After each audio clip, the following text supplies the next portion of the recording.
las infecciones por levadura. La clase pasada habíamos empezado con aspectos muy generales de cuáles eran las levaduras que normalmente se asocian. Levaduras con levadura, que aunque son mohos, pueden causar una clínica muy similar a las infecciones por levadura, y normalmente los métodos diagnósticos empleados son los mismos. Entonces, por eso juntamos las infecciones por levadura y no levaduriformes, aunque lo manejamos de manera global candidiasis. Ya habíamos dicho, candidiasis porque el representante más común, o la especie más común asociada a la patología es Candida albicans, y es en la que está la mayoría de los estudios. Prácticamente todo lo que hemos visto de respuesta inmune, lo que vamos a ver de factores de virulencia, es con Candida albicans. Entonces, por eso seguimos llamando la enfermedad candidiasis, aunque sea causada por hongos de géneros diferentes. Bueno, habíamos hablado de la respuesta inmune, de la levadura, la restitución de Candida, esas levaduras relacionadas se caracterizan por formar unas cocolillas ovales, que el tamaño es variable, pero que se iban a dividir principalmente por el proceso de generación. Y algunas tienen reproducción sexuada, pero son raras, no son tan comunes. Y lo más llamativo de lo que mencionamos la clase pasada es que estas levaduras, estos hongos levaduriformes, hacen parte de la microbiota. Entonces, que es precisamente desde la microbiota que normalmente el hongo se va a exacerbar para causar las patologías. Y que esa exacerbación puede estar dada por cambios en ese microambiente donde está Candida con microbiota, mucosa gastrointestinal, mucosa respiratoria superior, mucosa vaginal. Entonces, cuando hay un cambio en el microambiente, por ejemplo, una lisidiosis asociada al uso de antibióticos, o exceso de humedad en la zona,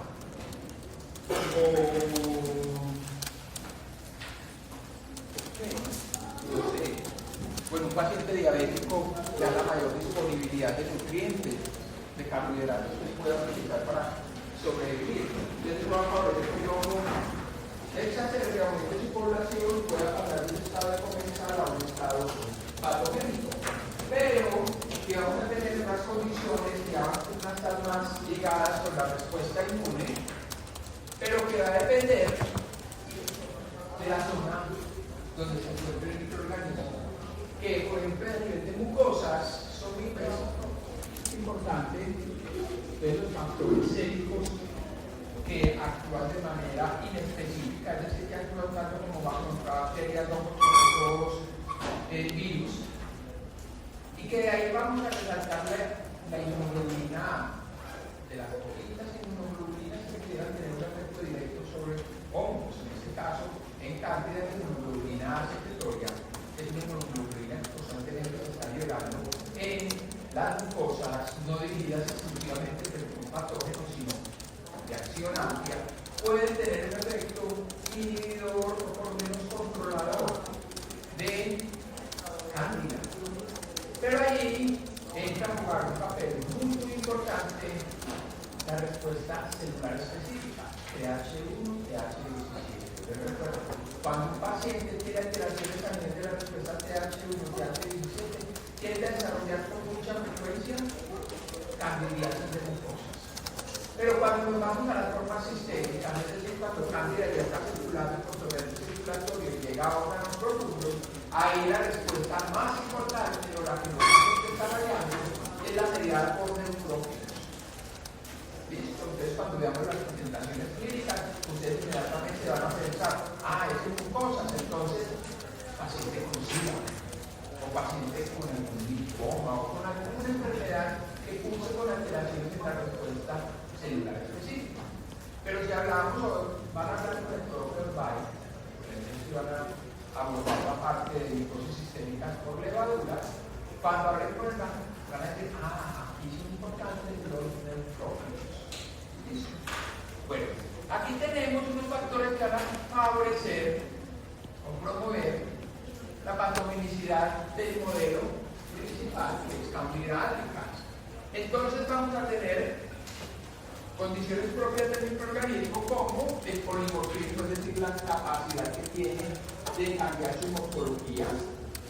El suite fenotípico, cuando hablamos, se habla de las colonias, pero eso también se traduce desde la morfología microscópica. Hablamos colonias brillantes y colonias opacas. Esa característica se ha visto relacionada con la patogenicidad. Enseguida vamos a hablar de ello. Bueno, la filamentación, muy relacionada pues con el polimorfismo, la capacidad del hongo no quedarse simplemente formando blastoconidias, sino formando pseudohifas o hifas verdaderas.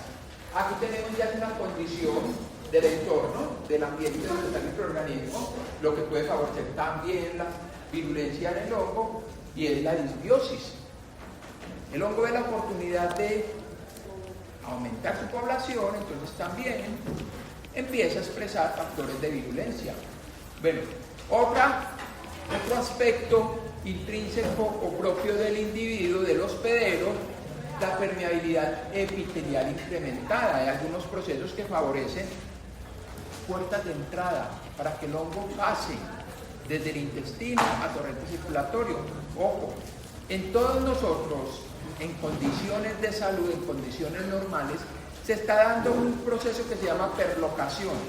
¿Qué es perlocación? Que constantemente las toconidias están atravesando el epitelio gastrointestinal, el endotelio, porque llega al torrente circulatorio. Pero como estamos inmunológicamente competentes, esas blastoconidias van a ser destruidas. Por eso es que no vamos a desarrollar cuadros ni siquiera temporales de leucemia, pero va a ser muy importante cuando hablemos de las pruebas inmunológicas o las pruebas, la búsqueda principalmente de antígenos para hacer el diagnóstico. ¿Cambian de paciente? Sí. Normalmente todos tenemos a cándida y levaduras relacionadas con el microbioma. Las toconidias están pasando el endotelio aún en condiciones de salud. Es decir, desde el intestino hay las toconidias que alcanzan a atravesar el epitelio, el endotelio, y llegan a sangre y empiezan a viajar con sangre. Pero como soy muy competente, esas toconidias son destruidas rápidamente. Eso implica que no vamos a desarrollar el cuadro clínico, pero sí que vamos a tener antígenos circulando, aún considerando la sangre una muestra estéril. Bueno, inmunodeficiencia o inflamación.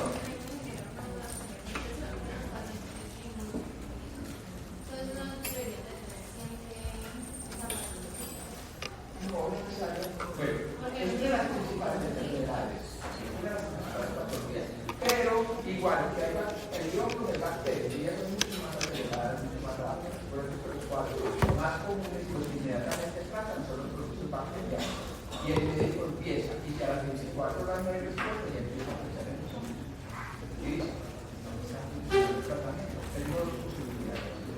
O que la bacteria sea resistente al antibiótico que estoy utilizando, o que no sea un proceso bacteriano. Entonces ahí hay que ver los otros microorganismos que pertenecen a esa comunidad microbiana normal. Entonces ahí dice cándida. Muchas veces el médico prefiere también cubrir o profilaxis a un paciente que va a caer en un inmunocompromiso, profilaxis contra cándida. Entonces ahí también estaría descartando que el paciente tiene un cuadro febril y diría, no, cándida no, yo ya tengo. Bueno, inmunodeficiencia o inflamación, ¿no? Otra condición propia del individuo. Candida albicans vive en nosotros y rara vez nos va a causar enfermedad a nosotros como inmunocompetentes. Pero vamos a ver que tiene una gran cantidad de factores de virulencia. Factores de virulencia que le van a permitir adaptarse más fácilmente cuando hay una alteración, un proceso de funcionamiento irregular de la respuesta inmune. Uso prolongado de antibióticos, ya sabemos que es uno de los principales factores de riesgo por la disbiosis que generan. Formación de biopelículas como factor de virulencia casi de todos los hongos patógenos, que recuerden que esa biopelícula va a funcionar como una coraza que va a impedir o va a a esconder, en este caso a la levadura, del influjo de la respuesta inmune, pero también de los antibióticos, de los antimicóticos. Además, bueno, esto vamos a hablar, no quiero adelantarme, veríamos en la repetición. Ya características propias del microorganismo tenemos la flexibilidad metabólica. Como los hongos, como la mayoría de los hongos, Cándida puede utilizar fuentes de nutrientes muy diversas. Y eso lo hace un microorganismo exitoso en el momento de colonizar diferentes ambientes. Que ya no solamente necesita glucosa, ya puede utilizar sorbitol, puede utilizar lactosa, puede utilizar una gran diversidad de azúcares o de carbohidratos como fuente de carbono, pero también puede utilizar proteínas, péptidos para obtener nitrógeno, fósforo, bueno. El escape de la inmunidad nutricional, uno de los mecanismos que tiene cualquier ser vivo, es esconderle a los microorganismos o a los patógenos los nutrientes, de los más importantes: cobre, zinc, calcio, hierro y más. Entonces, las células del hospedero esconden estos elementos que son vitales para que las células del microorganismo puedan llevar a cabo sus procesos metabólicos. Pero entonces, Cándida tiene mecanismos para recuperar esos elementos que ya están tan escasos en el ambiente, ella los puede recuperar fácilmente. Ahorita vamos a ver. Bueno, evasión de la respuesta inmune. En este caso, minimizándose, escondiendo lo que es más antigénico.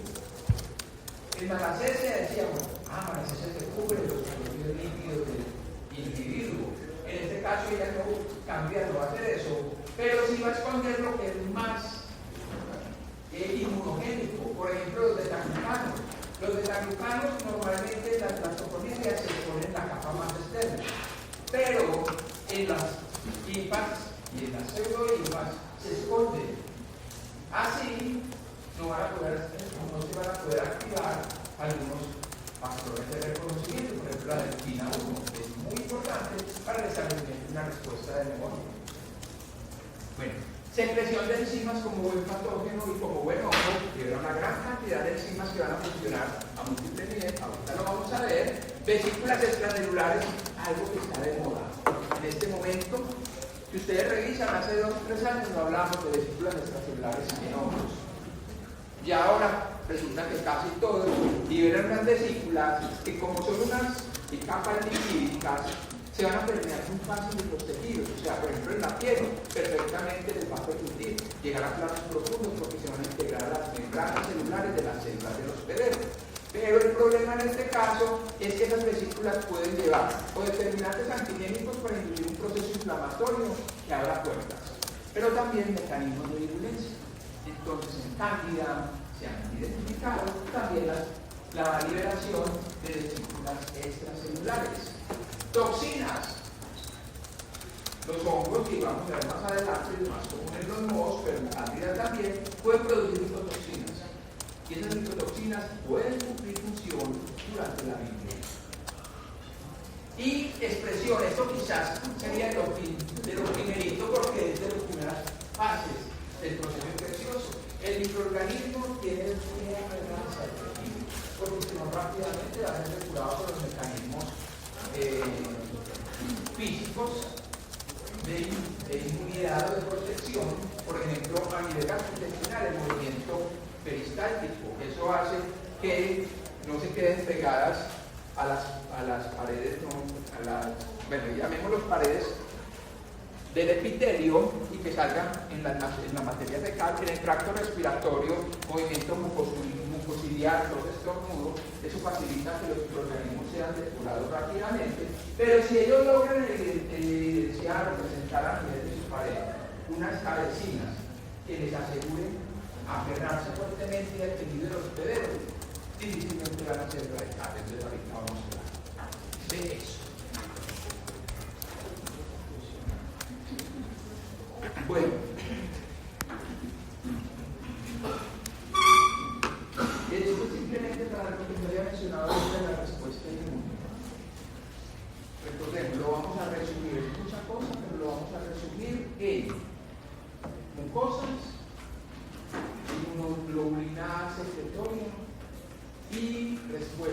mediada por TH1, TH17.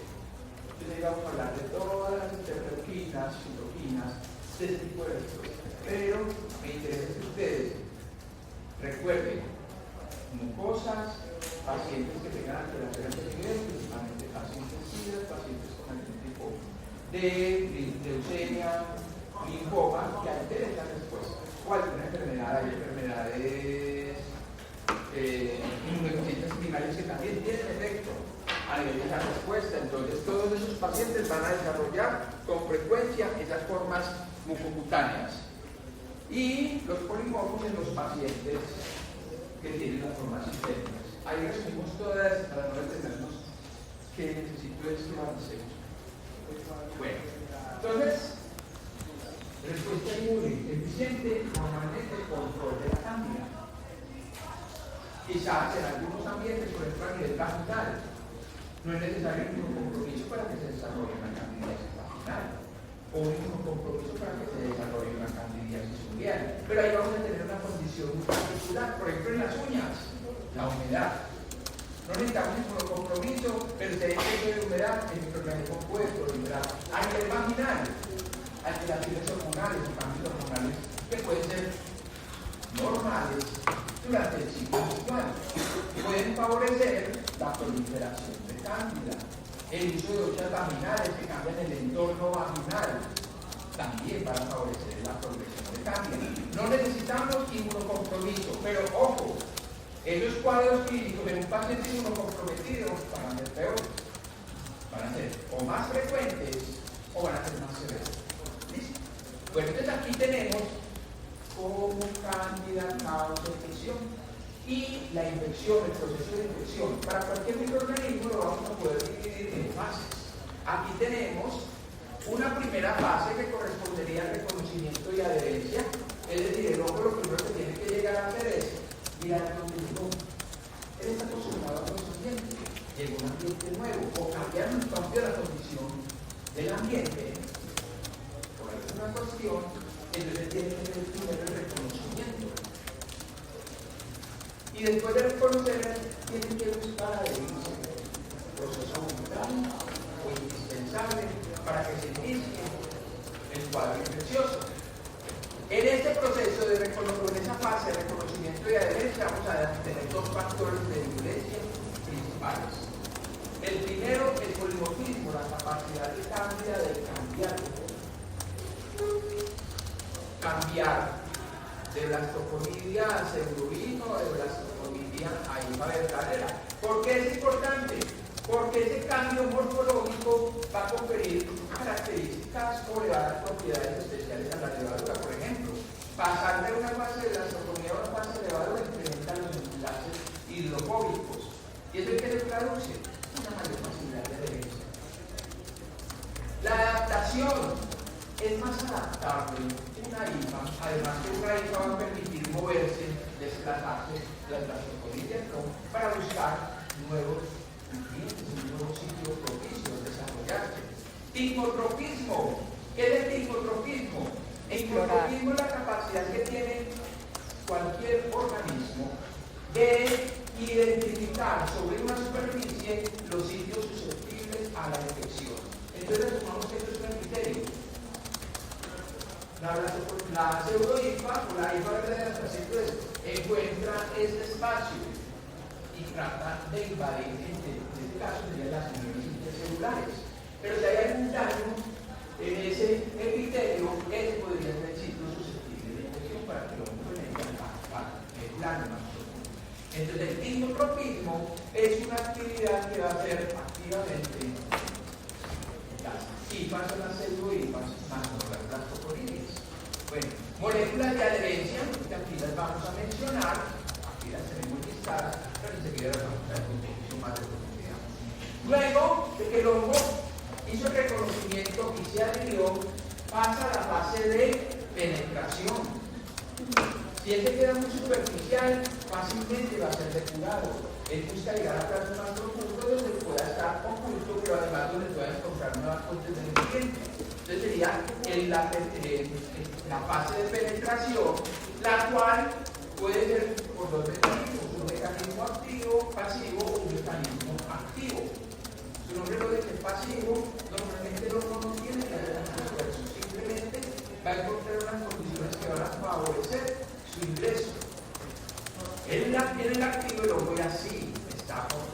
generando el daño. Ahorita vamos a ver eso. Ya el hongo alcanzó a entrar a planos más profundos, se tiene que adaptar. Es que él estaba acostumbrado a las condiciones que de pronto no eran más benévolas, pero llegó a un plano más profundo donde se encontró con una gran cantidad de barreras. Entonces tiene que adaptarse a ese nuevo ambiente. Y en ese nuevo ambiente va a encontrar el principal enemigo o factor controlador, que es la respuesta inmune. Entonces, para la respuesta inmune, el hongo exhibe diferentes mecanismos. Unos que buscan modular la respuesta inmune, es decir, que el mismo microorganismo trata de cambiar el comportamiento de la respuesta inmune para que no lo afecte, y en algunos casos antes lo beneficie, o simplemente pasar desapercibido, como en el caso de la formación de biopelículas. Entonces, o puede llegar a atacar el sistema inmune, modularlo de alguna manera, o simplemente esconderse de él.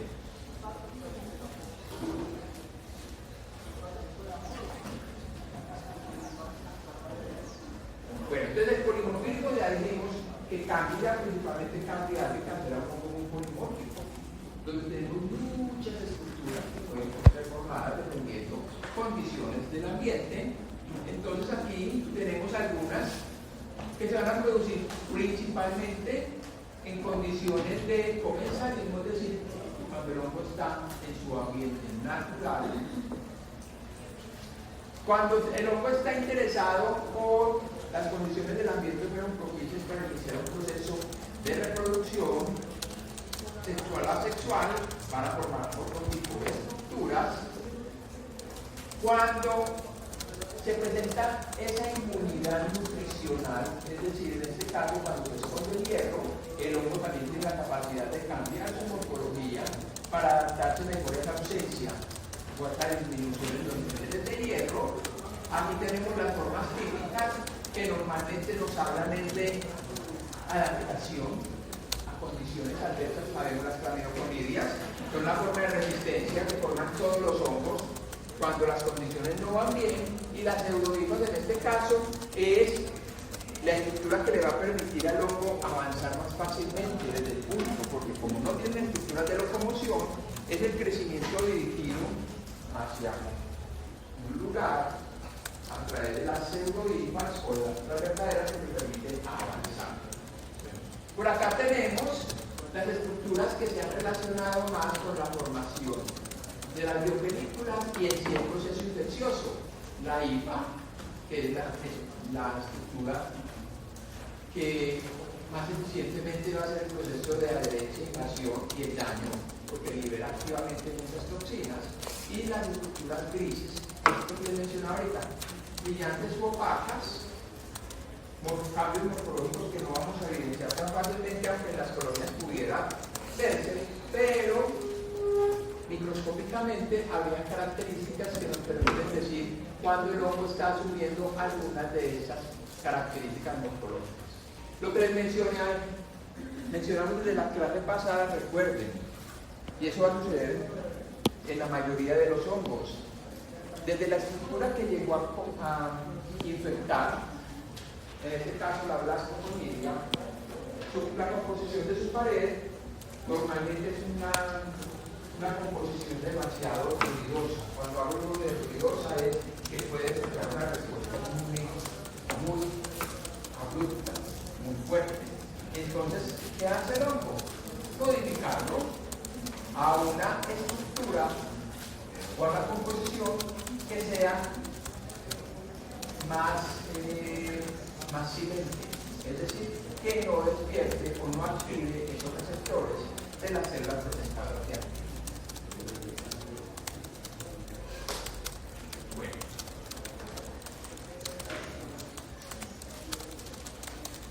Adherencia, proceso clave porque evita que el microorganismo sea rápidamente depurado. Entonces, la adherencia cándida va a tener moléculas diversas, se han identificado varias, y vamos a encontrar en diferentes especies de Candida u otras levaduras relacionadas moléculas que son similares y otras que son completamente diferentes. Por ejemplo, en Candida, pues encontramos unas moléculas diferentes a las que expresa Candida albicans. Pero entonces observen, en la fase de levadura, es decir, de blastoconidias, vamos a encontrar primero un proceso que está mediado por las cargas eléctricas. Se supone que tanto la carga del epitelio, en este caso podemos decir intestinal, provocando en algún sitio en el hospedero, la carga de ese epitelio es negativa. La carga de la pared de Candida es negativa. Se supone que se deberían repeler. Sin embargo, cuando la distancia entre los dos cuerpos es muy corta, las fuerzas de repulsión se vuelven de atracción. Pero es un proceso que dura muy poco tiempo. Entonces, permite una adherencia temporal, pero que pudiera permitirle al hongo evidenciar los otros mecanismos que sí son específicos. Entonces, las blastoconidias pudieran adherirse por carga, pero es temporal, dura muy poco tiempo. Tiempo que puede ser suficiente para que empiecen a evidenciar estos otros receptores. Entonces, observen, Candida tiene el ALS5, la GWP1 y los betaglucanos, que es un componente normal de pared. Solamente tenemos que recordar los betaglucanos. No, más importante las otras, porque los betaglucanos son temporales. Recuerden que en la fase de blastoconidias están expuestos, pero rápidamente el hongo los esconde para evitar ser reconocido por la respuesta. Entonces ahí vamos a tener la ALS5 y la YWP1. Cuando el hongo pasa a su fase más eficiente para iniciar el proceso de invasión, que son las células, el tubo germinal o las linfas verdaderas, ya va a evidenciar otros receptores que son mejores, ya, otros receptores que van a hacer el proceso mucho más eficiente. Sería la LS3, que es de las más mencionadas y las más estudiadas como factor de virulencia en Candida, porque no solamente le va a servir para adherencia, sino que vamos a verlo más adelante, que va a participar activamente en el proceso de invasión. Y tenemos la HWP1, que se van a unir a diferentes receptores a nivel del hospedero. Por ejemplo, la E-caderina, que es un receptor a nivel de las células epiteliales del intestino. Pero el listado de moléculas de adherencia es muy largo. Observen acá. Tenemos las ALS, que ya mencionamos aquí, las 3 en las IPAs y las 5 en las blastoconidias, pero que la hay de la 1 a la 10. Y observen, en la infección oral y en la vaginal es muy importante la ALS3, que se va a unir a la E-caderina. Recordemos que es una molécula que se expresa en el epitelio a nivel de estas mucosas. Tenemos la HWP1, que la llama proteína de pared linfal 1. Hay unas que son homólogas en otras especies de levaduras y permiten unirse las transglutaminasas en el hospedero. Tenemos la KIT1, que va a permitir unir a componentes de matriz extracelular. Aquí la MLT1, que no conocemos bien a qué se une. Bueno, tenemos receptores importantes que nos explican la permanencia de muchas de estas levaduras en ambientes hospitalarios por fuera del paciente, es decir, que se puedan unir a una superficie inanimada como un pezón, o en los catéteres o en los implantes que hacen a los pacientes, porque Candida puede expresar, por ejemplo, la EAC1, que es una molécula de adherencia al poliestireno. tenemos otro montón. Además, Cándida, si la miramos con microscopía electrónica, vamos a ver que la pared, aparentemente lisa, está llena de pelitos que corresponden a una adhesina artificial, las proteínas que van a comportarse como adhesina, que permiten unirse a la galactosamida paciente. Entonces, moléculas de adherencia, factor importantísimo, muchísimos descritos en Cándida, pero resaltamos la LC3 y la HWP1. Después de dice Cándida va a penetrar, ya dijimos, el proceso puede ser un proceso activo o pasivo. Pasivo es porque el hongo al unirse a ciertos receptores a nivel de la membrana celular, de las células del hospedero, puede inducir una endocitosis mediada por receptor. El mismo hongo le dice a las células epiteliales: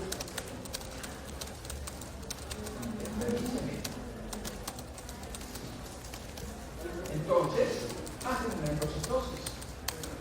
Entonces aquí observen cómo la SCP3, tenemos otra, la SSA1P,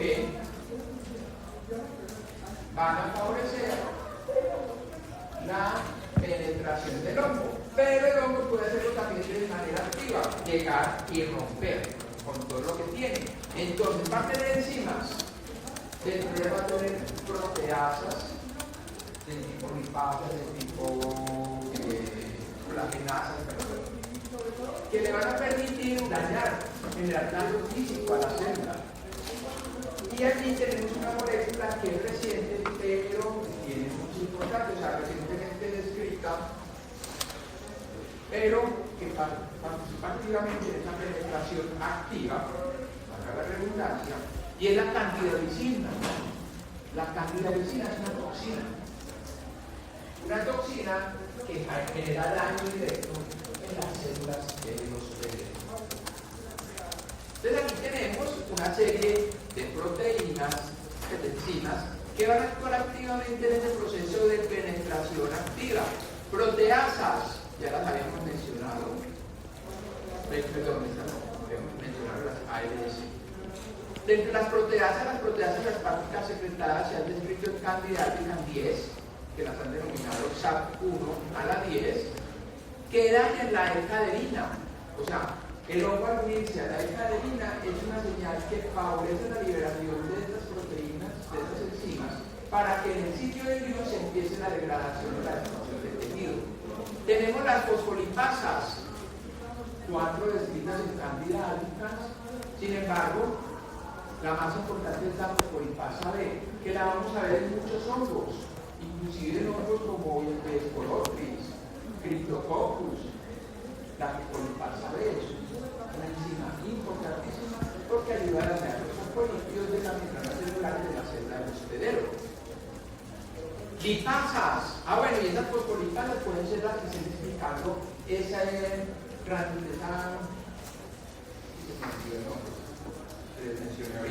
ese espacio normal desde el intestino hasta su canal circulatorio en todos nosotros por la acción de las fosfolipasas.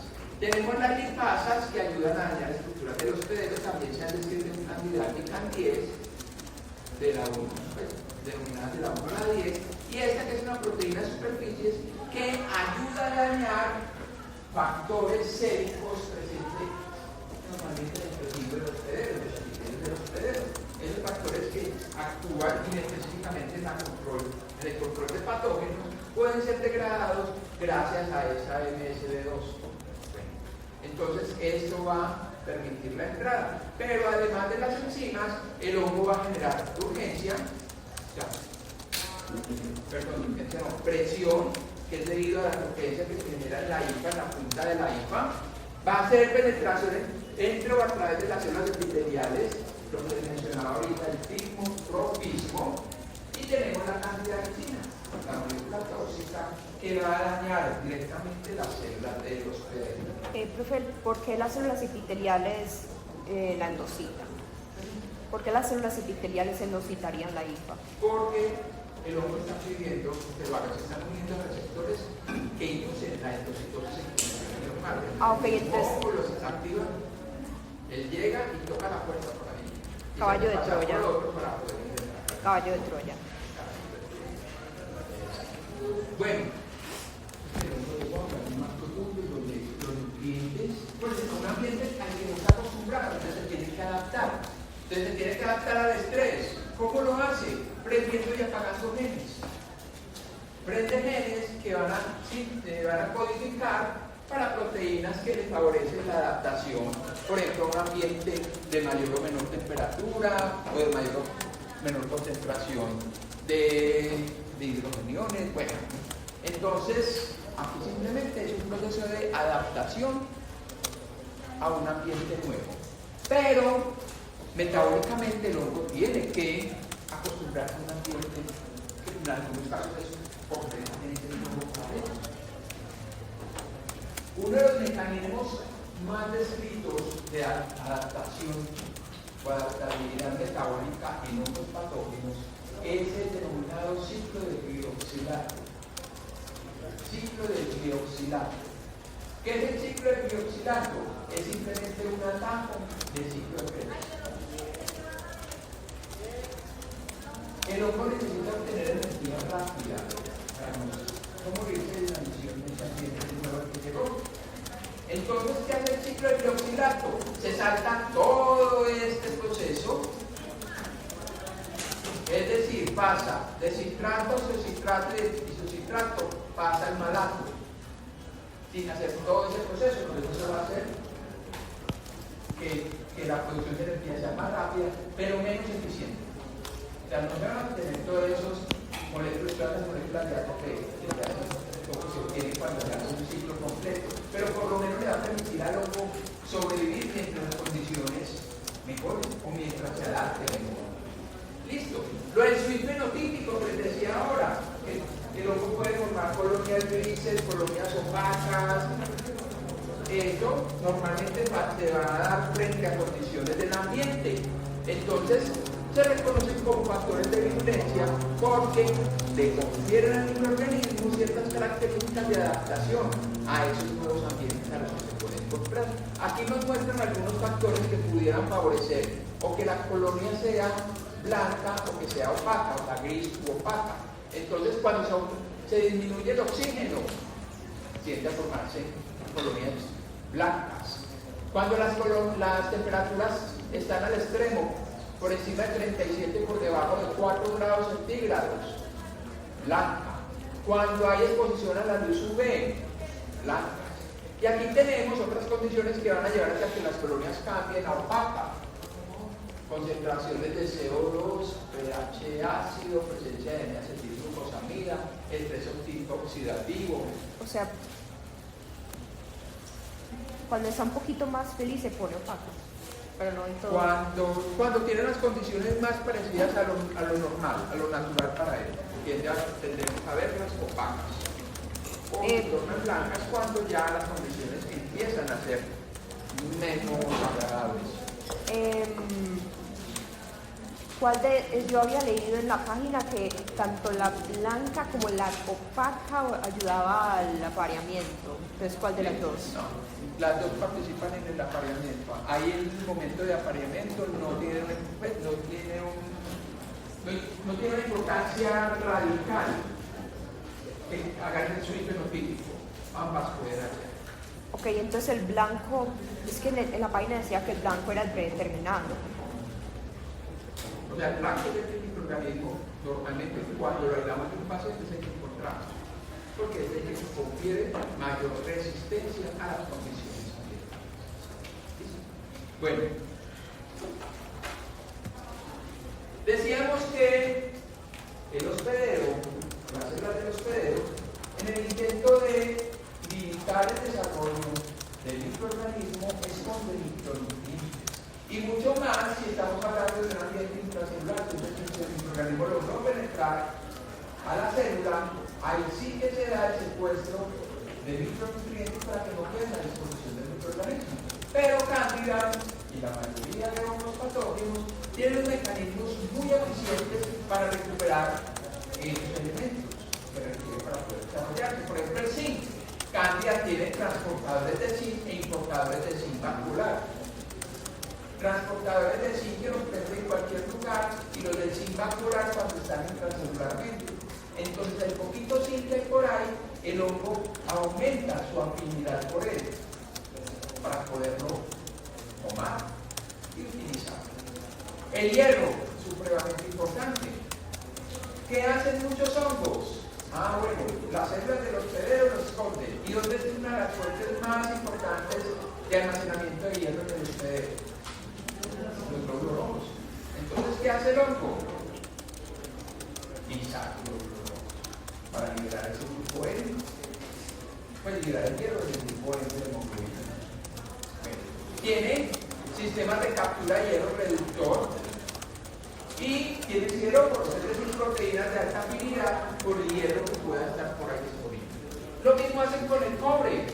Tienen un transportador de alta afinidad para el cobre, para el poquito cobre que hay ahí. Entonces el hongo pues especializa, no, activa proteínas de una, o proteínas u otro tipo de moléculas celulares para que sean más activas en captar los poquitos de las trazas de elementos que estén ahí en el ambiente. CTR1P. CTR1P para el zinc. El cobre. Perdón, CTR1P. CTR1P. Esa es la de alta afinidad para el cobre.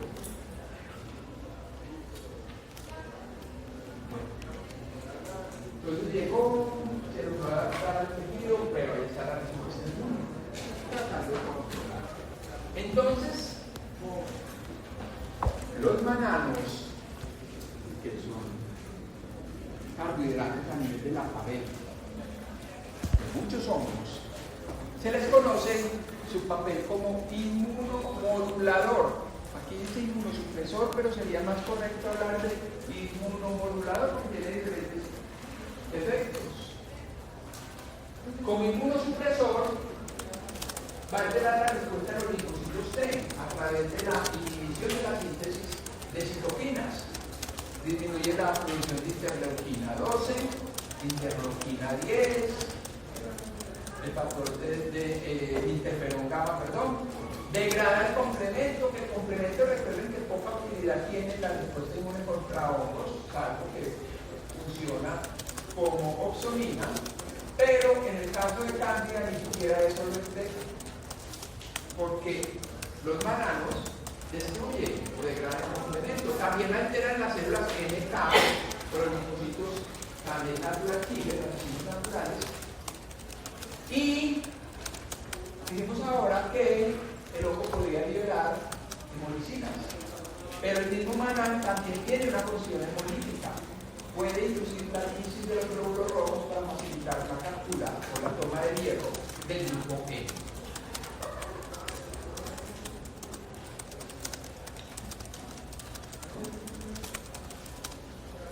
Ese es el único mecanismo que tiene Cándida para evadir la respuesta inmune. Aquí tenemos enmascaramiento, lo que decíamos ahorita, mimetizarse, esconderse, esconder la leptina. Entonces, esconderse a la leptina. Escondiendo sus beta-glucanos. Entonces, las blastoconidias normalmente expresan los glucanos haciéndose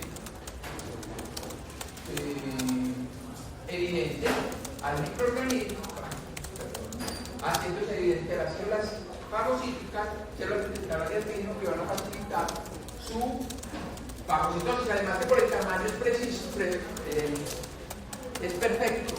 O sea, el tamaño de las blastoconidias va a ser perfecto para que llegue un macrófago o una célula presentada de antígeno y se lo diluya. Una pseudohifa, por su tamaño, va a evadir esa capacidad fagocítica. Tenemos también que el mismo microorganismo puede disminuir la producción de esos factores séricos protectores.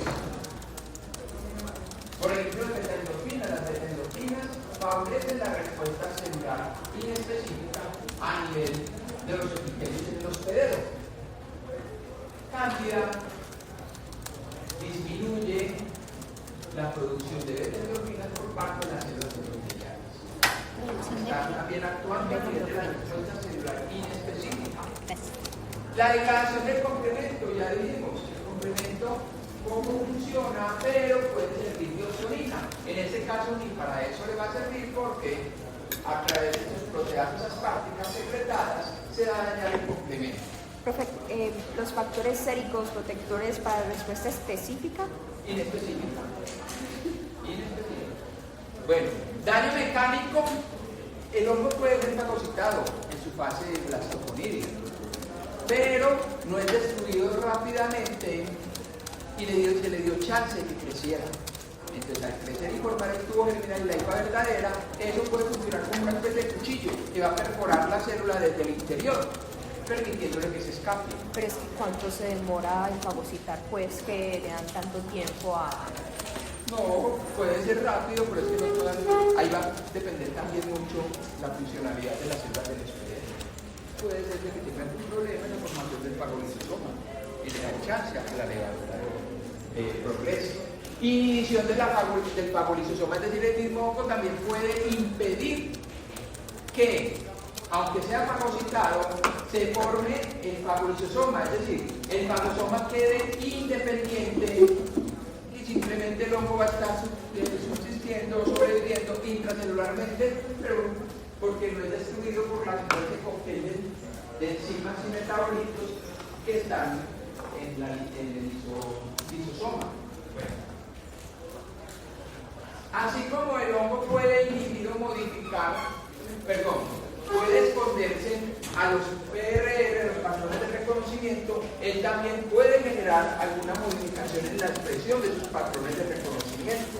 Por ejemplo, el TOL al receptor 4, el receptor tipo TOL, en este caso el 4, que es muy importante junto con el 2, que es el reconocimiento inicial de Cándida.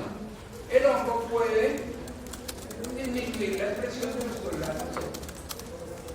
Entonces van a pasar prácticamente por delante de las células sin ser reconocidos. ¿Cómo hace? La verdad el mecanismo no lo conozco. No conozco algún tipo de molécula de esta siendo liberada por el hongo que inhibe la expresión, la activación y expresión de los celulares sexuales, pero el mecanismo no los conozco. Aquí tenemos otros mecanismos que puede evidenciar Cándida para escaparse de los macrófagos. Si llega a ser fagocitada, puede inducir una muerte programada del macrófago o de las células fagocíticas. O sea, se puede generar apoptosis a través del NLRP3, del inflamación. Bueno, alteración del pH medioambiental. También es algo muy común que vamos a encontrar en los hongos y que es un factor conservado por las bacterias. Los hongos pueden liberar metabolitos como oxidasas, catalasas, nitroreductasas. ¿Qué función tiene? En un ambiente intracelular, modificar el pH del fagolisosoma. Entonces, esos metabolitos activos del oxígeno y del nitrógeno van a perder su efecto precisamente por esos elementos, esos compuestos que están siendo liberados por parte del hongo.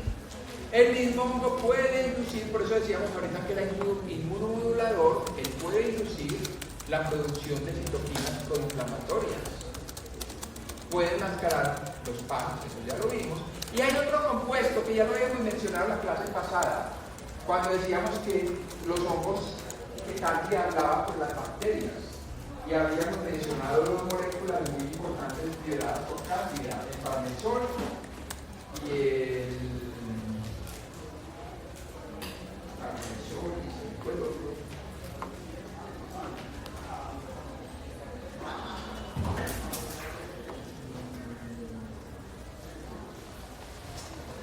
Bueno, enseguida ya. Pero aquí le resalto el parmesol muerte intracelular. ¿A través de qué? De la inhibición del interferón gamma. ¿Y qué hace? ¿Qué pretende el hongo al disminuir o inhibir la producción del interferón gamma y de la interleuquina 2?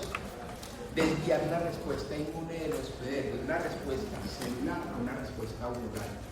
Que recordemos que para hongos la respuesta humoral normalmente no tiene un efecto importante.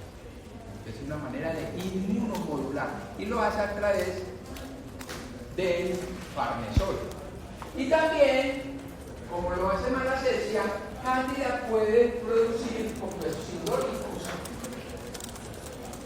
Compuestos indólicos que van a tener efectos sobre los hidrocarburos receptores, o los receptores a hidrocarburos, que pueden llegar a alterar la respuesta inmune. En este caso se ha reconocido que el 5-hidroxitriptófano inhibe específicamente la respuesta TH17, que es muy importante, TH1, TH17 en este caso. La TH17 se ve alterada, modificada por la producción de estos compuestos indólicos por parte de malacesia. Entonces, factores protectores contra la respuesta inmune. Malacesia tiene mucho, pero yo me está hablando, me está diciendo que nuestro sistema inmunológico es demasiado eficiente, que a pesar de todo lo que tiene Cándida, lo consideramos un oportunista.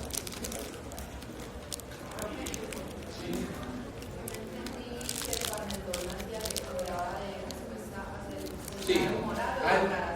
No, de celular a humoral.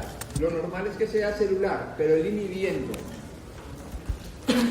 el interferón gamma y la interleuquina 12 desvía la respuesta de TH1 y el TH17 a una respuesta TH2. Aquí tenemos la formación de biopelículas. Ustedes ya la han visto prácticamente en todos los cursos de infección. La capacidad que tiene el microorganismo de formar comunidades con otros, en este caso con otros hongos o con bacterias, inclusive virus. Además, reclutar componentes que son propios del mismo hospedero como una manera de mimetizarse, de esconderse. Aquí simplemente las fases de la formación de las biopelículas, inicialmente la adherencia sobre una superficie, que puede ser del tejido del hospedero, pero puede ser una superficie inanimada, la iniciación del proceso de formación de la biopelícula, la maduración donde ya tiene componentes de mantenimiento celular del mismo hospedero, y lo peligroso de las biopelículas es, si se quedan ahí, seguramente no habría mayor problema. El problema es cuando desde esa biopelícula empieza a generarse un poco de contaminación a otros sitios.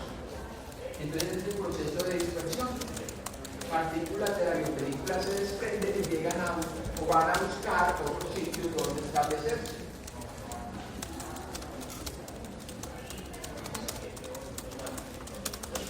Aquí hay una comparación de algunas de las más importantes levaduras causantes de patología en el humano en cuanto a la virulencia. Por ejemplo, Candida albicans. ¿Cuáles son los principales factores de virulencia de Candida albicans que la diferencian? Pues que la diferencia es lo que la resalta como el mejor patógeno dentro de su grupo. Su polimorfismo, su switch fenotípico, la presencia de adhesinas, la presencia de la Candida lisina y la capacidad de formación de biopelículas. Observen, Candida tropicalis hace lo mismo. Sin embargo, aquí nos resaltan las partículas secretadas que favorecen la invasividad, y es una de las características más llamativas de las infecciones por Candida tropicalis, formas sistémicas. Son más comunes las formas sistémicas por Candida tropicalis que por la misma Candida albicans. Además, tiene una mayor capacidad de formar biopelículas. Y las candidalicinas de Candida tropicales son mucho más potentes en Candida albicans. Entonces es un microorganismo que no es tan frecuente, pero sí muy agresivo. Muy agresivo. Candidosimauris, que le vamos a hablar muchísimo de Candidosimauris, principalmente el Stoppenbite, porque es la bacteria entre los hongos, un hongo que se comporta como bacteria, y en este momento hay una continúa una alerta mundial por Candidocima auris. Entonces, el hongo tiene una característica llamativa y es que no se debe fagocitar tan fácilmente por los fagocitos del hospedero. Es una manera de subsistir o sobrevivir por más tiempo en los tejidos, porque si ustedes ven, presentan unos factores de virulencia similares. Bueno, el complejo Candida parapsilosis ya no va a tener tantas moléculas, pero aquí nos resaltan las lipasas y la formación de biopelículas. Por eso el microorganismo de este complejo Candida parapsilosis lo vamos a ver causando infecciones, principalmente a nivel de uñas y a nivel superficial, pero no va a ser tan común causando formas sistémicas. Bueno, y en la Casuarisis glabratus aguanta mucho intracelularmente. Tiene un mecanismo de supervivencia dentro del macrófago de las células fagocíticas mucho mayor, el permiso de muchísimo más tiempo que a una cantidad alta, aunque tiene o carece de uno de los principales factores de virulencia de las otras especies de levadura, por los procesos de levadura, la formación de celulitis. La Casuarisis glabratus no forma celulitis, pero sí forma yapsinas y también tiene la capacidad de formar biopelículas. Esas son las proteasas asparticas secretadas.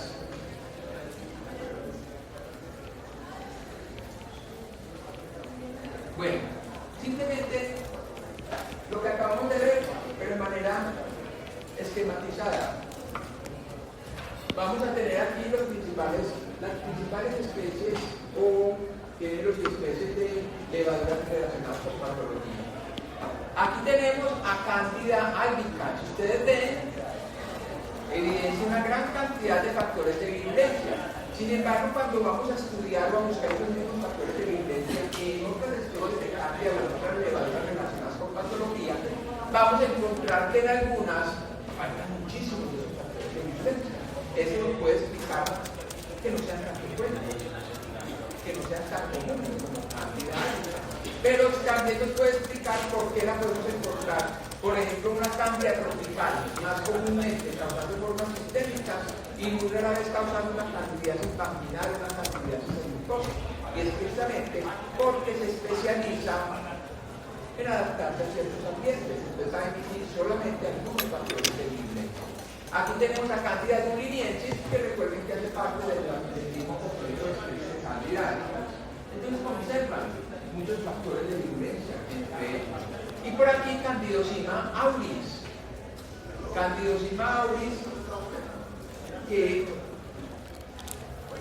se nos salió del esquema normal de los hongos, porque es una levadura que sobrevive sobre la superficie por muchísimo tiempo. Las levaduras son de lo más lábil que hay, pero esta no, está aprendiendo a sobrevivir en la superficie, adherirse fuertemente a ella, soportar muchos de los compuestos que se utilizan para limpiar las superficies. Entonces eso también lleva a que persistan por mucho tiempo. Y además, aquí no aparecen, pero dentro de los factores de virulencia podríamos incluir genes de resistencia a los antibióticos. Entonces, en las otras especies de Candida se han evidenciado algunos genes de resistencia. Sin embargo, en Candidocima auris los tienen pocos. Por eso que es pan resistente.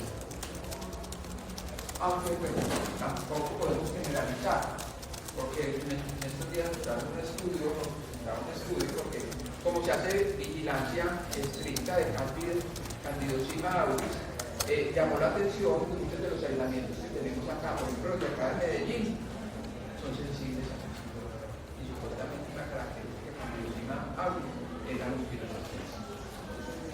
Tampoco podemos generalizar todo lo que encontramos en los libros. Bueno, entonces tenemos Candida albicans viviendo como comensal, pero al final siendo mutualista y otras veces siendo matón. ¿Y eso a qué se debe? Normalmente a una alteración del balance. Entonces nosotros tenemos una respuesta inmune que normalmente es muy eficiente, porque tenemos pérdidos antimicrobianos, tenemos la inmunoglobulina A secretora, tenemos los receptores, la receptor, la leptina, que van a estar constantemente vigilando y atrapando lo que es extraño para procesarlo, presentarlo a través de los complejos mayores de compatibilidad para detectar una respuesta específica y mantener así vigilando los tejidos del hospedero. Pero llegan condiciones del hospedero que hacen que esa cándida, que se llama un microorganismo conceptual se refiere a que está acostumbrado a unas condiciones típicas del ambiente, del microambiente del hospedero, pero cuando se alteren, el microorganismo también. Entonces, dentro de esos factores, de los más reconocidos para las formas más graves de candidiasis, están las inmunodeficiencias, como el SIDA o la neutropenia, la diabetes mellitus y otros tipos de inmunosupresión. Pero tenemos ya el hongo. Puede ser que tengamos una paciente que nunca había desarrollado un cuadro de candidiasis vaginal. Y es porque la cándida de su microbiota estaba muy controlada y muy vigilada por su sistema inmunológico. Y esa cándida no tenía factores de virulencia especiales. Pero resulta que durante un contacto sexual adquirió una cándida que venía de una paciente que tenía o que sufre candidiasis a repetición, precisamente porque ese reto constante a cambios en el microambiente, antimicóticos, hace que la cándida aprenda a soportar. Entonces, claro, ya ese paso de esa cándida que hacía parte de la microbiota de esa otra persona, al pasar a esta, encontró un ambiente propicio para establecerse, y ahí es donde empezaron a desarrollar los cuadros de infección vaginal. ¿Listo? Entonces, es porque llegó una cándida con nuevos factores de virulencia o con factores de virulencia más arraigados que los que tenían las cándidas propias de la paciente. Entonces ahí es donde se da el desbalance y empiezan a aparecer los procesos infecciosos. Entonces, aquí tenemos una comparación de mohos ambientales y hongos pertenecientes a la microbiota, donde tendríamos a cándida. Entonces, en cándida vamos a tener esa interacción hospedero-normal,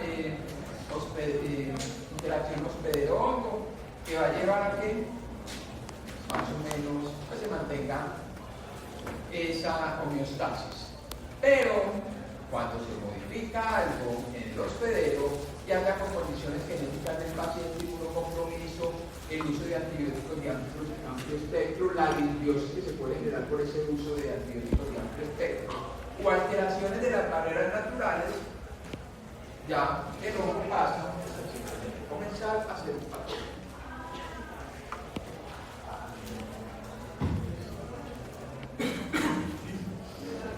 Y les decía al comenzar la semana pasada que la candidiasis la llamamos la enfermedad de los enfermos. ¿Por qué? Precisamente por la capacidad que tiene este hongo de identificar modificaciones aún sutiles en la homeostasis del paciente para empezar a proliferar y causar daño. Entonces, si nos vamos a los procesos infecciosos que son comunes en personas que tienen alguna condición de base o personas que están hospitalizadas, cándida siempre va a estar por ahí. Va a ocupar el tercer o cuarto lugar. Sin duda, las más comunes van a ser las bacterias. Son las que más rápido se van a desarrollar.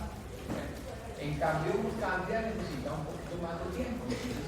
Primero la bacteria generó el daño antes de que cándida despertara y se enterara de que había la infección. Pero, dentro de los hongos, cándida es la más importante. Observe, cuando un paciente tenga problemas pulmonares y está sometido a ventilación mecánica, cándida. Cuando hay alteración de las barreras naturales, por ejemplo, quemaduras o heridas, cándida. En infecciones del tracto reproductivo inferior, cándida. Sistema urinario con catéter, cándida. Cirugías o heridas intraabdominales, cándida. catéteres, cándida, mucosa oral, cándida. Entonces, cándida dentro de las micosis oportunistas, es decir, las que aprovechan algo del paciente, es la más importante, es la más común. Y es la primera que hay que pensar. Bueno, aquí tenemos un listado de condiciones que van a favorecer la aparición, bueno, la permanencia de cándida como microbiota, que aparezcan casos ocasionales, pero también que van a favorecer la recurrencia. ¿Qué recurrencia? Que se dé constantemente. Nos dicen normalmente 3 o 4 episodios al año de infección.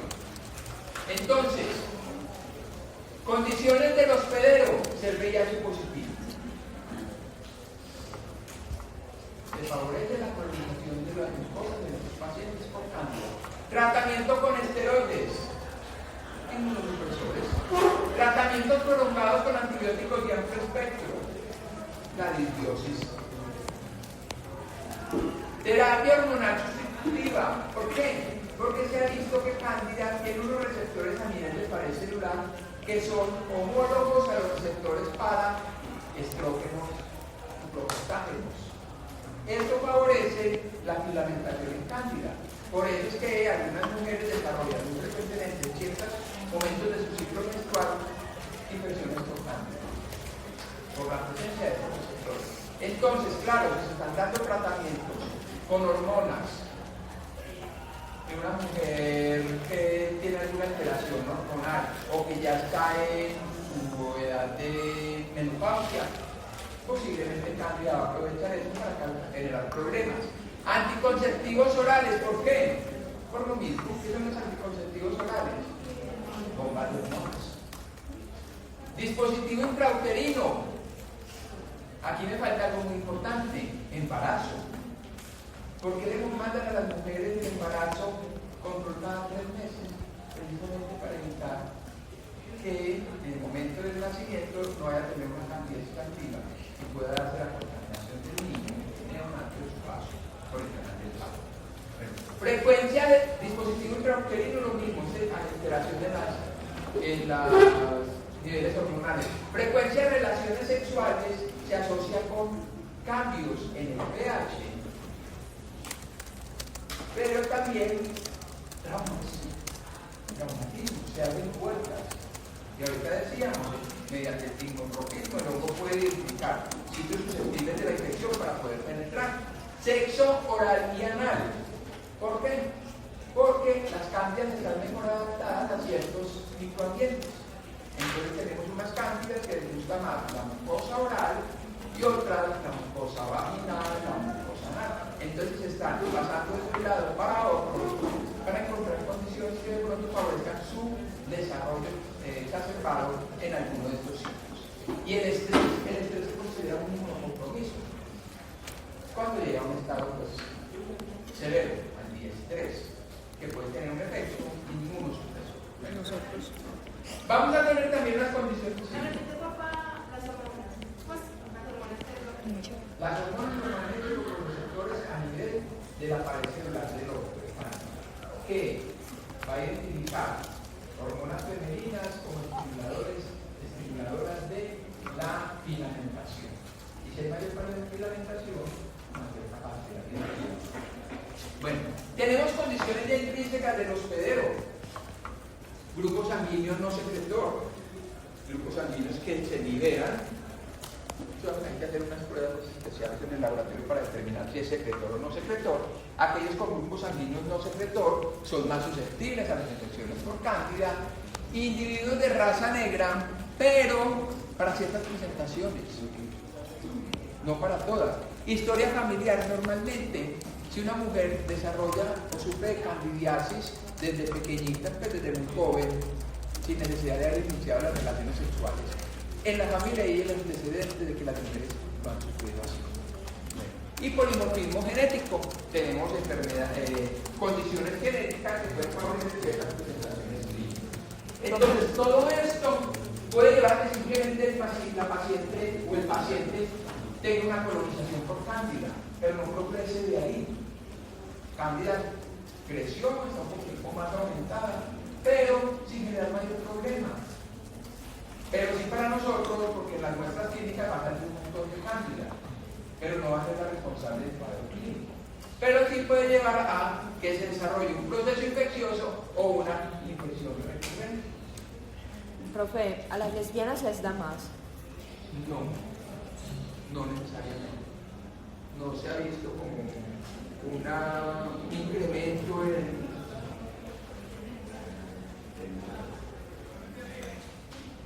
observen esa tablita. No.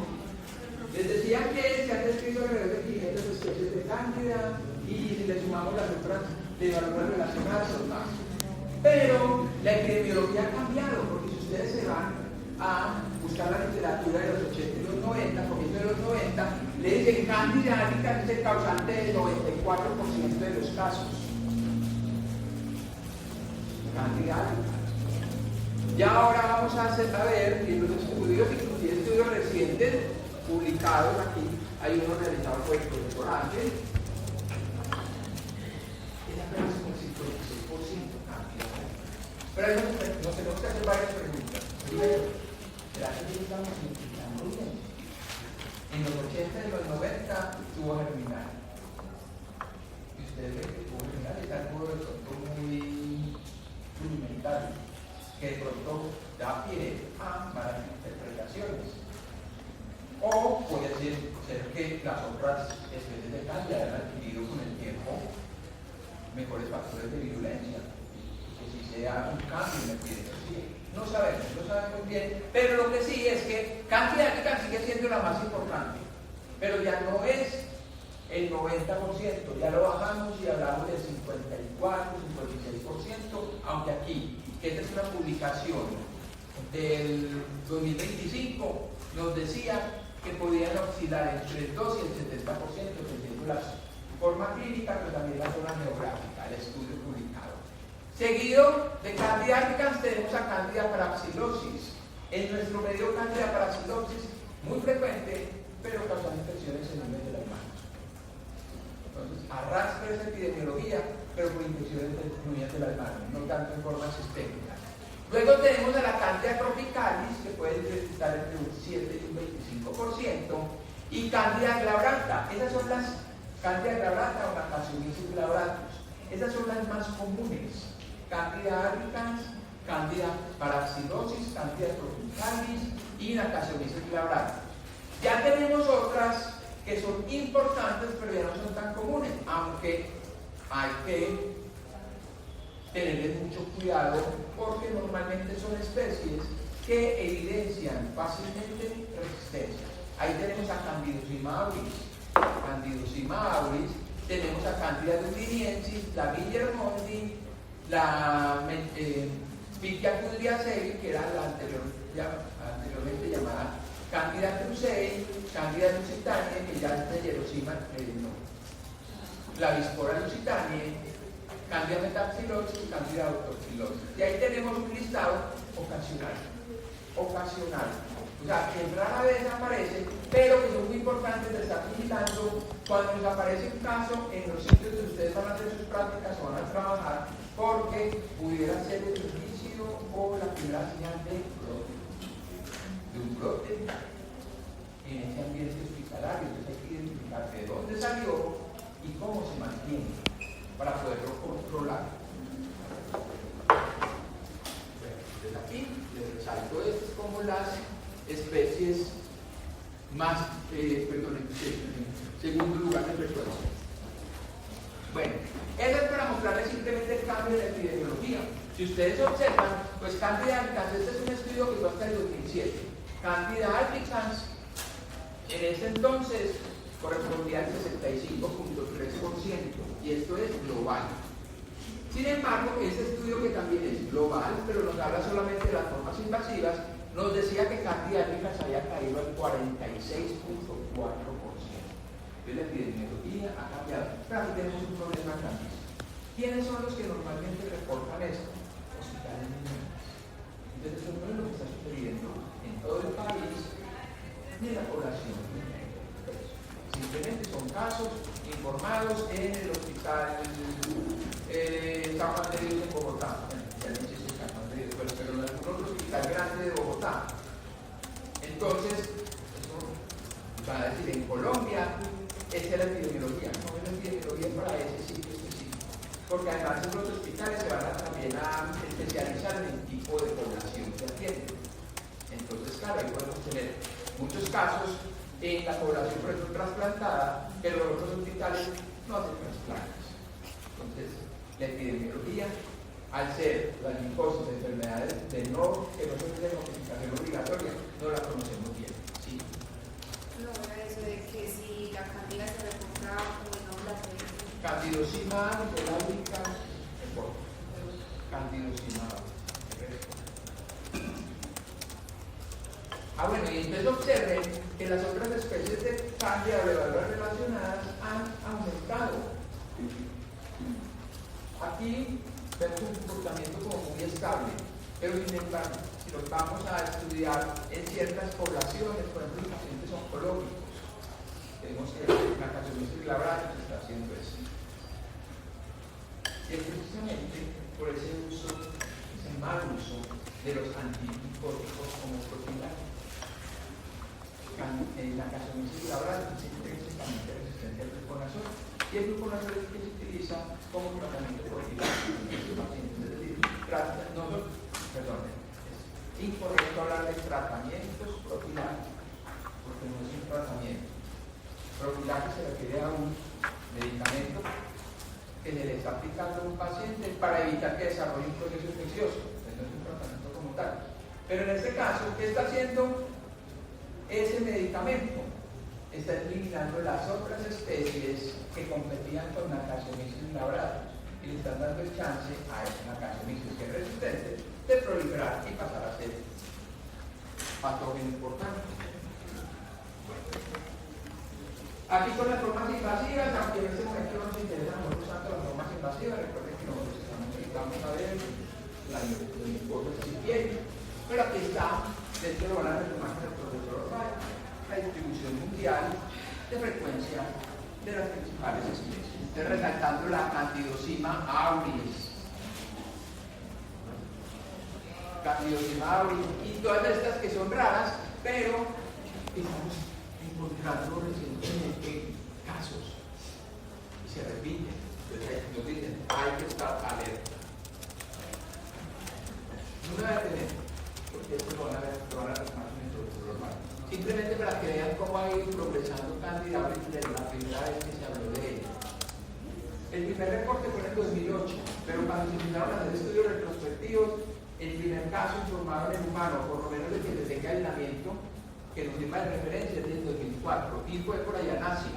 Pero desde Asia se empezó a extender y Colombia fue uno de los primeros países en América que informaron casos, comenzó en Venezuela, pero ya al poco tiempo en zona de la costa, en el Atlántico, en Cartagena creo que fue el primer caso, ya se empezó a extender. Y eso en el 2018, 2021. Estos países que aparecen en gris, no es el que no tienen, no lo reconocen. Aquí en Colombia, lo mismo. Vamos a tener supuestamente muchos casos en Cundinamarca, en Antioquia, en Valle, pero creo que nosotros hacemos la tarea juiciosa, porque somos los que recogemos. La otra parte no lo hace. Entonces, claro, nosotros vamos a parecer como que tenemos mucha Candidosima auris y seguramente es un comportamiento general dentro del país, simplemente que nosotros sí contamos lo que nos pasa. Bueno, entonces habíamos hablado de especies en Candida por mucho tiempo. Hablamos de Candida albicans, Candida tropicalis, Candida glabrata. Resulta que con la biología molecular nos empezaron a mostrar no podemos hablar de especies así de una manera tan política. Esto que nosotros llamamos especies, porque hacemos pruebas bioquímicas, resulta que es un complejo de especies. Levaduras morfológicamente indistinguibles, fisiológica y bioquímicamente también indistinguibles, pero molecularmente diferentes. Por ejemplo, Candida albicans, nosotros siempre hablamos de Candida albicans. Por allá a finales de los 90 descubrieron que había una cantidad que todas las pruebas daban igual a la cantidad de habitantes, pero a nivel molecular tenían diferencias suficientes para ser consideradas especies. Ahí ha aparecido la candida londinensis, común en infecciones orales en pacientes con SIDA.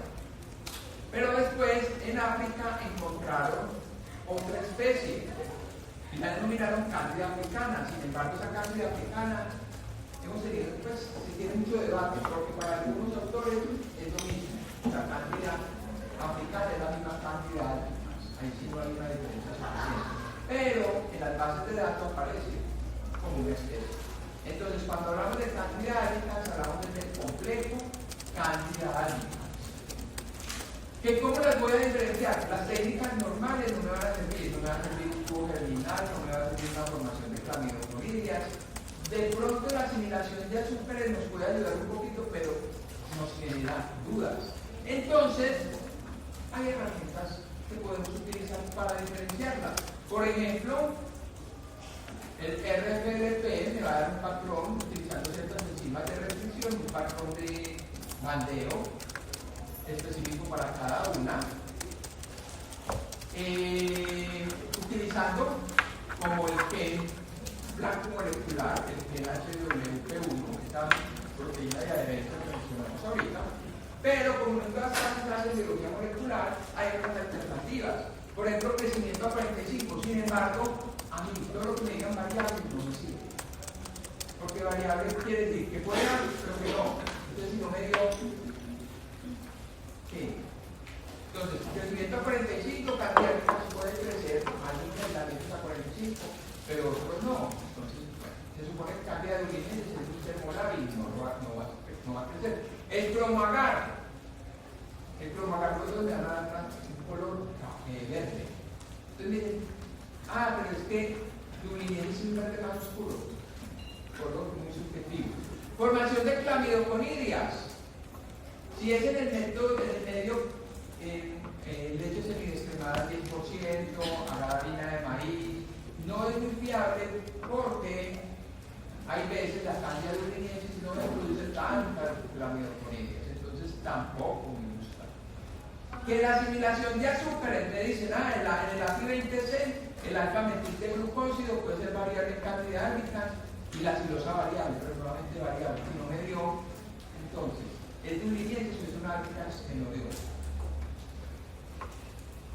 Los dos métodos que utilizamos de rutina, el agar tabaco y la biodificación, son los que podemos ver. El agar tabaco lo comentaba en el laboratorio, voy con unas hojas de tabaco, hago una inducción, pongo algunas hojas de tabaco, con esa agua preparo un medio sólido y ahí tengo mi colonia. Si la colonia de la levadura me quedó igualita, es decir, la morfología es igual, un color cremita, liso, y cuando le hago una placa produce muy poquitas clamidocloridias, como no produce clamidocloridias me inclino más hacia cantidad. Pero si veo que la colonia desde la macroscopía se le tornó de un color café con leche, rugoso, el efecto rugoso, y que cuando le hago una plaquita está llena de clamidocloridias, yo digo, esto es una cantidad de londinensis.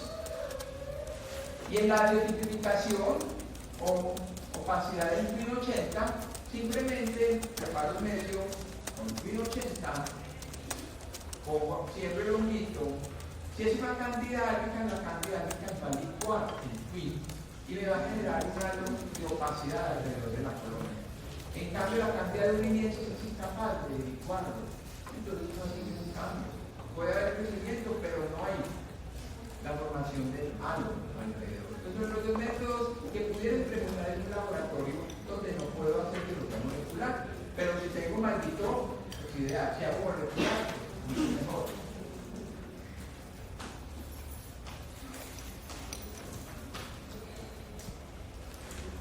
Complejo Candida parapsilosis. Entonces, Candida parapsilosis tiene tres especies: la Candida parapsilosis sensostricto, la toxilosis y la metaxilosis. Tampoco la voy a diferenciar con los métodos convencionales. El RAPD, que es una técnica también de patrón de bandeo, ya está más que en desuso, no sirve. Podríamos hacer la secuenciación de las regiones ITS. o el maldito. Como método de identificación. Porque si hago el cromagar, todavía me van a dar el mismo colorcito, unas colorías moraditas o lilas. Pues no me va a funcionar. Entonces aquí, molecular, refiero IPS o maldito.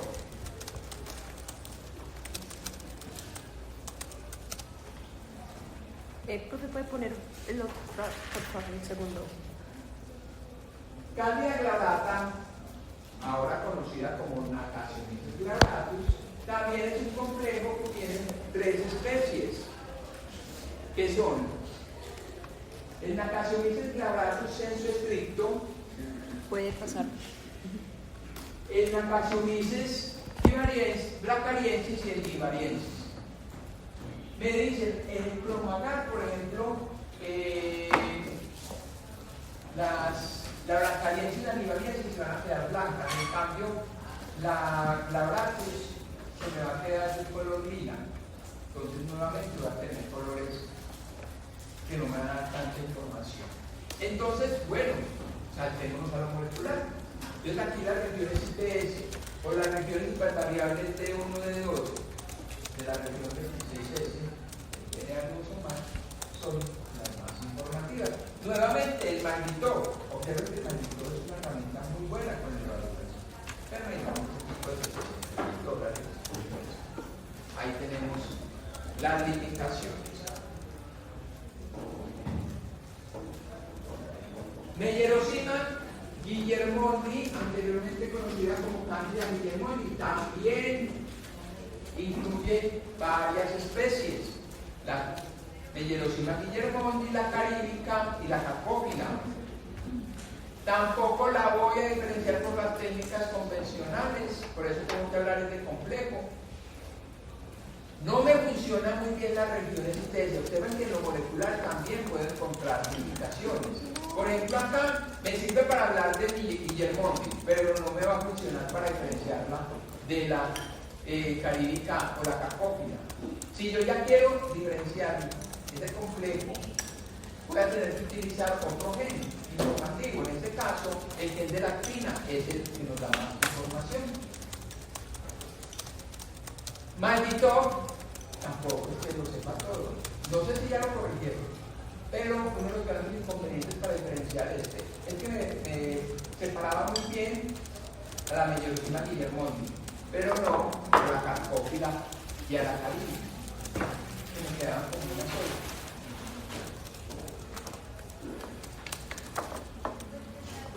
De Barovicus canceri, que anteriormente se conocía como Candida afamata, también es un complejo que tiene a De Barovicus canceri, el fabril, el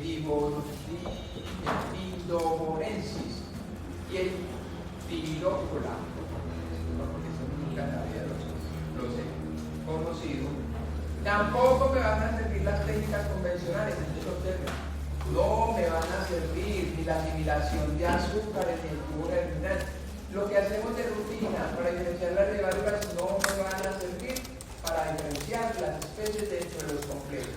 Nos tenemos que ir a técnicas más sofisticadas, pero tampoco me pueden colocar a todas secuenciación región ITS o de 1 de 12 porque en la mayoría funciona, ¿no?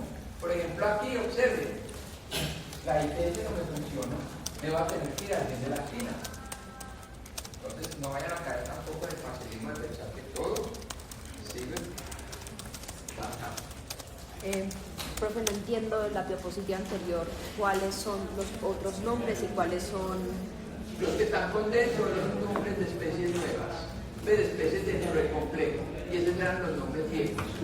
Por ejemplo, la Flavderi actualmente se llama De Barovicus subglobosus.